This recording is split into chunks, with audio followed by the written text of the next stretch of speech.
My name is Indira Caulfield, and exactly 37 days ago, while I was sitting across from three executives about to sign the biggest contract in my company's history, my phone buzzed with a text message that destroyed everything I'd built over 3 years.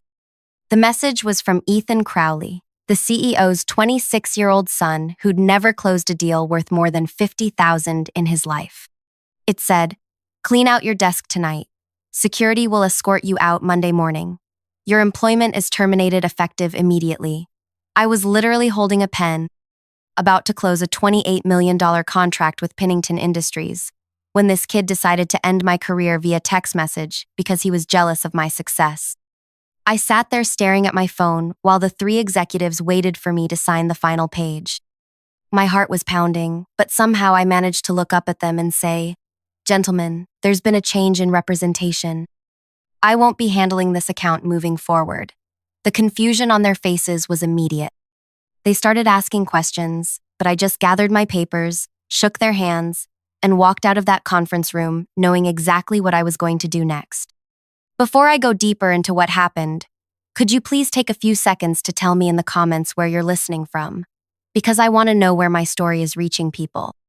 And also like, subscribe, and click the bell icon because what I'm about to tell you next is going to blow your mind. And you're not going to want to miss a single detail of how I took down an entire company using nothing but the truth they never bothered to discover about me. See, what Ethan Crowley didn't know, what nobody at Hammond Solutions knew, was why I was so incredibly good at closing deals that should have been impossible. While my colleagues struggled to meet basic monthly quotas, I was consistently bringing in contracts worth millions. They thought I was just naturally gifted at sales, maybe lucky, or that I had some special charm with clients. The reality was much simpler and much more devastating than they could have imagined. My family owns Caulfield Manufacturing, a specialty component business that's been operating for 22 years. We make custom parts, handle specialized logistics, provide industrial services that most companies have to source from multiple vendors. When I started at Hammond Solutions 3 years ago, I noticed immediately that their profit margins were thin because their supply chain costs were astronomical. They were paying premium prices for everything because they didn't have the relationships or the volume to negotiate better deals. So I made a decision that I thought was helping everyone.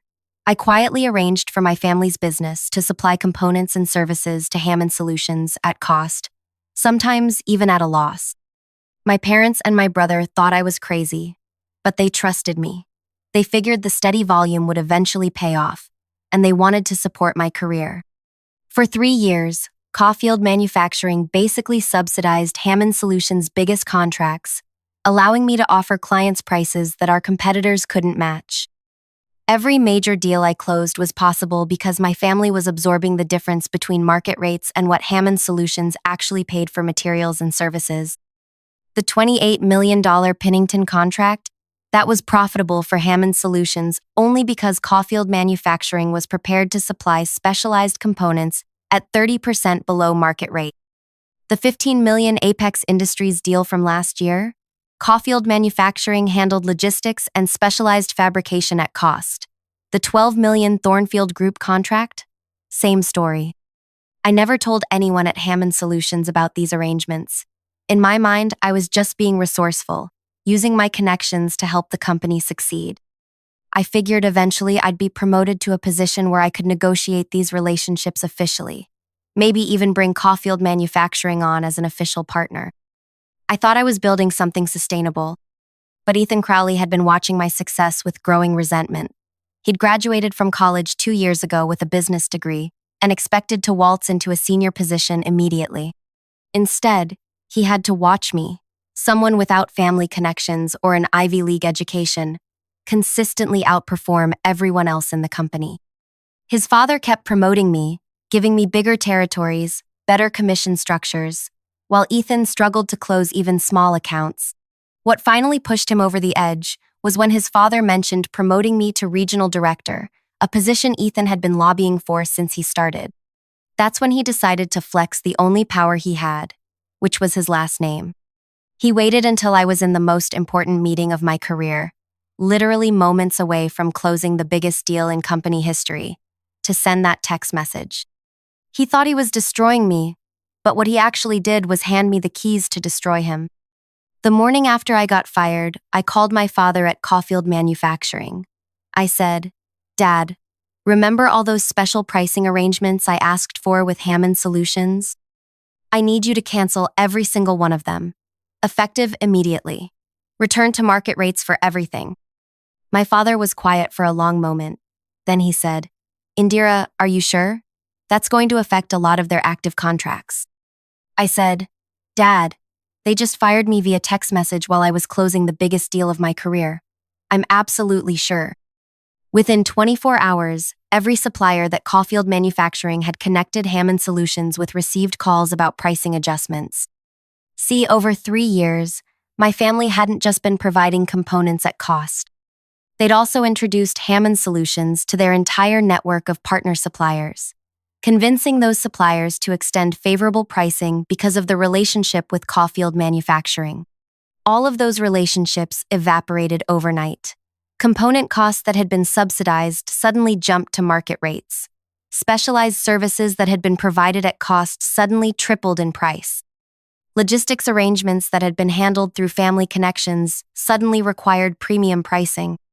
The Pennington Industries contract that I'd walked away from, when Hammond Solutions tried to deliver at the promised price point, they discovered that their actual costs were 40% higher than projected.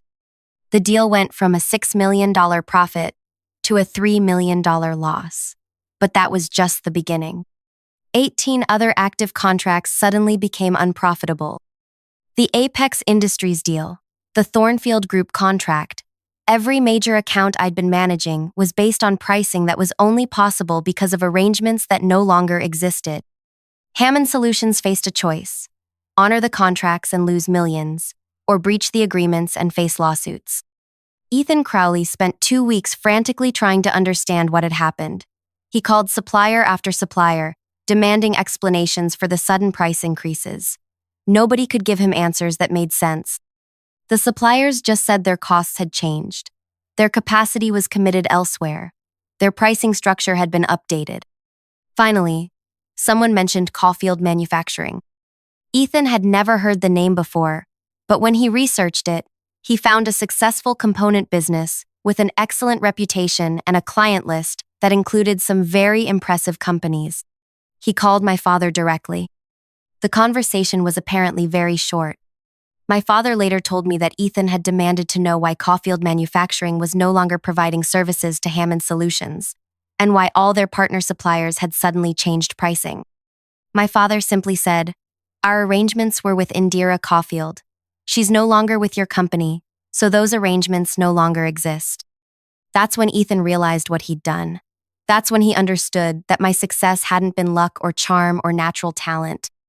It had been 3 years of my family essentially donating their profits to make Hammond Solutions competitive.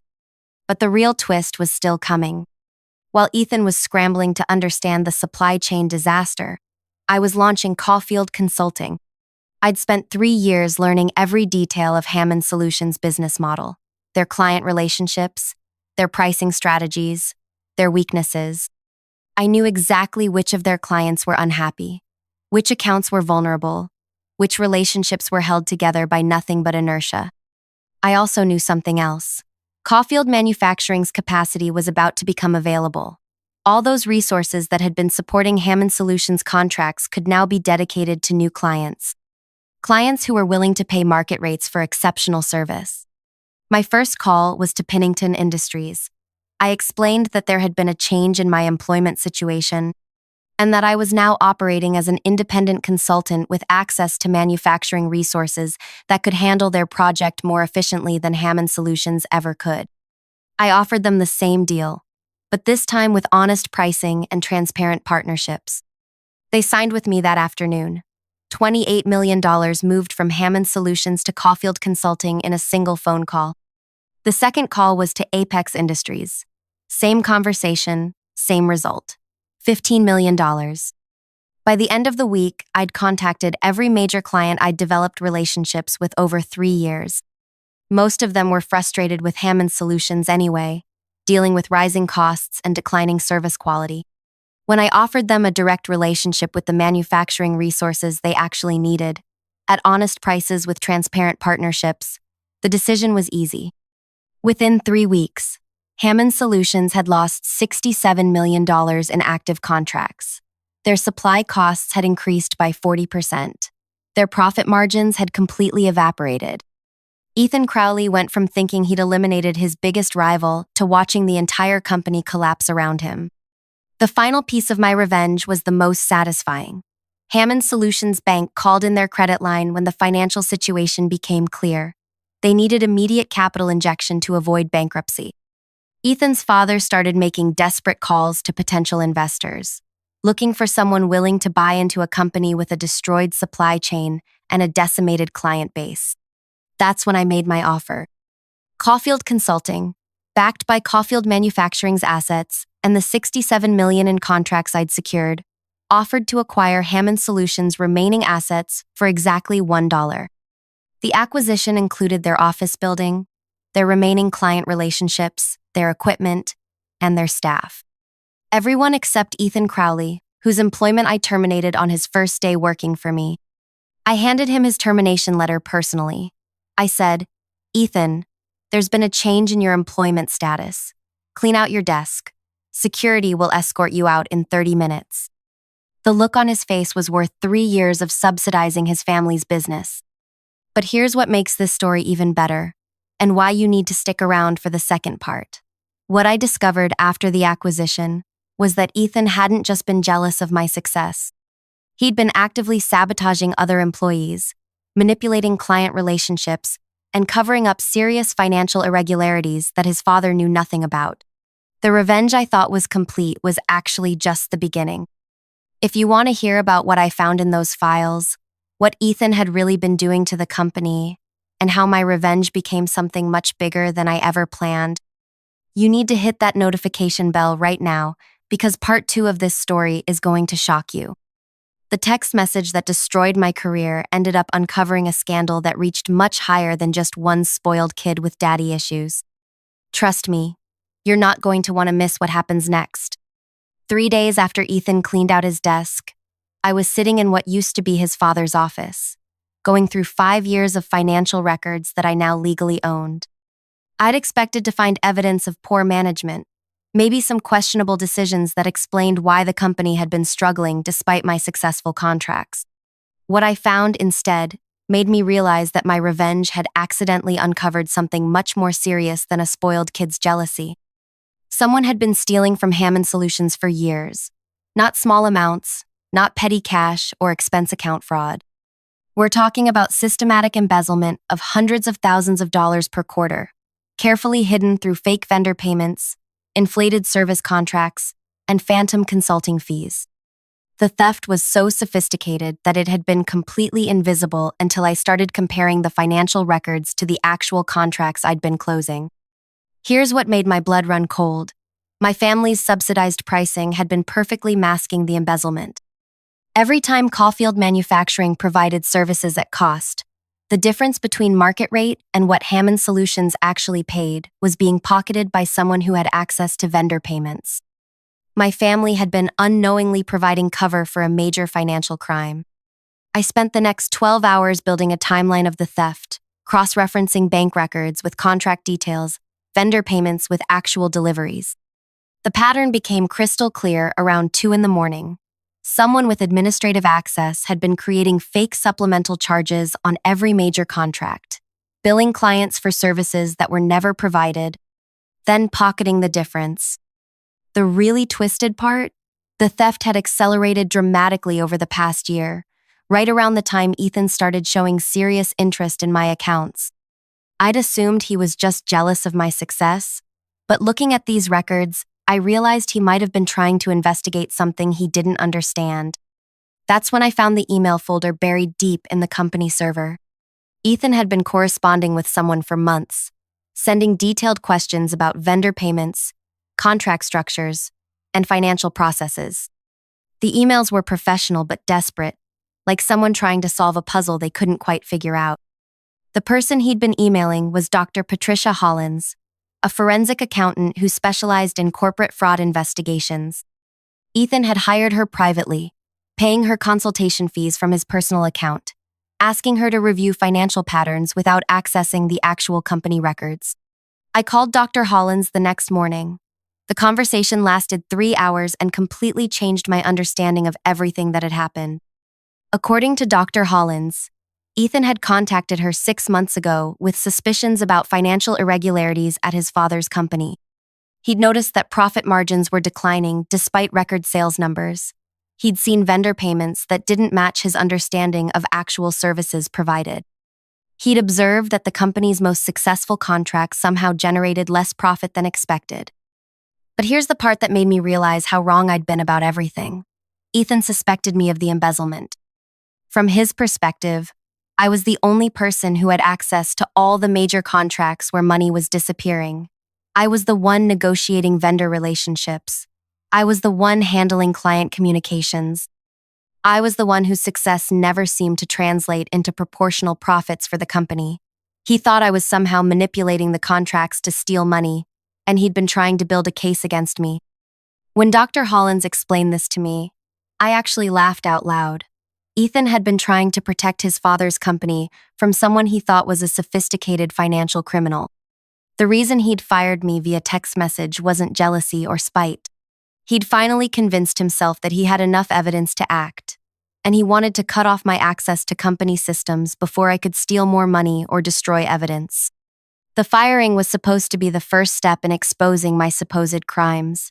He'd planned to spend the weekend going through my accounts with Dr. Hollins, building a case to present to authorities. Instead, my revenge had destroyed the company before he could discover that I was innocent. But Dr. Hollins had continued her investigation after the company collapsed, trying to understand what had actually happened. She'd been analyzing the financial records I'd provided during the acquisition process, and she'd identified the real embezzler. Janet Moreau, Hammond Solutions' chief financial officer, had been systematically stealing from the company for 4 years. She'd created an elaborate system of fake vendor accounts, phantom service contracts, and inflated billing that generated roughly $40,000 per month in untraceable income. She'd been smart enough to steal proportionally, taking money in amounts that wouldn't trigger automatic auditing systems. My family's subsidized pricing had been perfect cover for her crimes. Every time Caulfield Manufacturing saved Hammond Solutions money on legitimate costs, Janet was stealing equivalent amounts through fake charges. The company's thin profit margins weren't due to high supplier costs. They were due to systematic theft that my subsidies had been perfectly disguising. When I eliminated those subsidies, Janet's theft became immediately visible. The sudden increase in legitimate costs exposed the fake costs she'd been adding to every major contract. That's why the financial collapse had been so sudden and so complete. It wasn't just that supplier costs had increased. It was that the theft was no longer hidden. Dr. Hollins had traced Janet's activities through 5 years of records. The woman had stolen over $800,000 from Hammond Solutions, and she'd been preparing to steal much more. She'd recently opened new fake vendor accounts, created contracts for non-existent consulting services, and expanded her theft to smaller accounts that had previously been too risky to target. But here's where the story gets really interesting, and why my revenge ended up being more perfect than I could have ever planned. When Hammond Solutions collapsed, Janet panicked. She knew that any bankruptcy proceedings or acquisition process would involve financial auditing that could expose her crimes. So she did exactly what you'd expect a financial criminal to do when facing discovery. She tried to disappear. Janet submitted her resignation the day after I announced the acquisition, citing personal reasons and new opportunities. She requested immediate processing of her final paycheck, vacation payout, and retirement contributions. She wanted to be gone before I took control of the financial records. What Janet didn't know was that Dr. Hollins had already identified her as the primary suspect and had been monitoring her activities for weeks. When Janet tried to access company accounts to transfer her final theft proceeds, Dr. Hollins was ready with documentation, screenshots, and a complete financial trail. More importantly, Janet didn't know that I now legally owned all of Hammond Solutions' assets, including the right to pursue civil and criminal action for any crimes committed against the company. When she submitted fraudulent expense reports and fake vendor payments as part of her resignation package, she was literally stealing from me. I had 3 choices: let Janet disappear with the money she'd already stolen, try to recover the funds through civil litigation, or pursue criminal charges that might recover everything but would take years to resolve. I chose option 4, which wasn't actually an option until I created it. I called Janet and offered her a meeting to discuss transition details for the CFO position. I told her I was impressed with her financial management during the acquisition process and wanted to understand her systems before she left. I scheduled the meeting for the following Friday, in the conference room where I'd been sitting when Ethan sent that text message. Janet arrived exactly on time, carrying a briefcase full of financial documents that she claimed would help me understand the company's complex vendor relationships. She spent 30 minutes explaining invoicing procedures, payment schedules, and accounting systems that she'd designed to be deliberately confusing. What Janet didn't know was that Dr. Hollins was sitting in the next room with audio and video recording equipment, documenting every word of Janet's explanation of her own criminal enterprise. Every time Janet described a vendor relationship, she was actually explaining how she'd created fake companies to steal money. Every time she detailed an invoicing procedure, she was confessing to fraud. After Janet finished her presentation, I asked her one simple question. Janet, can you help me understand why Northbridge Consulting has been billing us for strategic planning services when I can't find any evidence that they've actually provided any deliverables? Northbridge Consulting was one of Janet's fake vendor companies. She'd created it 2 years ago and had been billing Hammond Solutions for monthly strategic planning services that never existed. The total theft through that single fake company was over $120,000. Janet's face went completely white. She stammered something about inherited vendor relationships and previous management decisions. Then she said something that I'll never forget. Indira, I think there might have been some irregularities in the previous financial management. I've been concerned about certain patterns, and I was actually planning to discuss this with you after the transition was complete. She tried to throw Ethan's father under the bus for her own crimes. She suggested that the previous ownership had been involved in questionable financial practices, and that she'd been trying to protect the company by quietly managing the situation.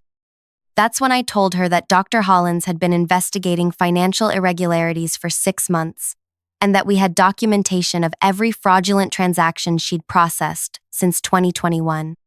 I explained that the meeting had been recorded, and that her explanation of the vendor relationships had been a detailed confession to embezzlement and fraud. Janet tried to leave immediately, but Dr. Hollins entered the room with printed copies of bank records, fake vendor registrations, and transaction logs that proved Janet's crimes beyond any reasonable doubt. We offered Janet the same choice that prosecutors would eventually offer her: cooperation and partial restitution, or criminal charges and full prosecution. Janet chose cooperation. Over the next week, she provided complete documentation of her theft methods, returned over $200,000 from personal accounts, and testified about the financial damage her crimes had caused to Hammond Solutions' legitimate operations. But the real satisfaction wasn't the money or the confession. It was what happened when we called Ethan to explain what we'd discovered. Ethan cried when he learned the truth, not from anger or embarrassment, but from relief that his suspicions had been correct and guilt that he'd blamed the wrong person.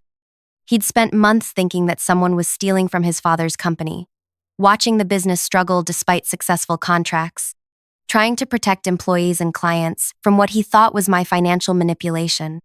His decision to fire me had been completely wrong, but his instincts about the company being victimized had been absolutely correct. He'd just identified the wrong criminal. I offered Ethan his job back, not as a favor, not out of guilt, but because someone who cared enough about the company to investigate suspected crimes, even when it meant suspecting a successful colleague, was exactly the kind of person I wanted working for me. Ethan declined the offer, but for the right reasons. He said he wanted to finish his investigation training with Dr. Hollins and start a business helping small companies identify financial crimes before they became devastating.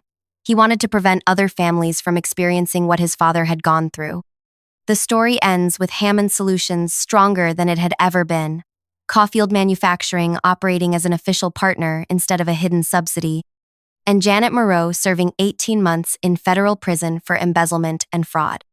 But most importantly, it ends with a text message that I sent to Ethan exactly 60 days after he'd fired me. It said, "Ethan, thank you for caring enough about your father's company to investigate when something felt wrong. You were right about the crime. You just had the wrong suspect. I hope you'll consider coming back when you're ready. We could use someone who pays attention." Ethan texted back 30 seconds later, "Indira, thank you for teaching me that revenge and justice aren't the same thing, but sometimes they lead to the same place." If this story taught you anything about paying attention to financial irregularities, trusting your instincts when something doesn't add up, or the importance of investigating before taking action, please share it with someone who needs to hear it. And if you've ever been wrongly accused of something you didn't do, let me know in the comments because I want to hear your story too. Sometimes the best revenge is discovering that you didn't need revenge at all. You just needed the truth.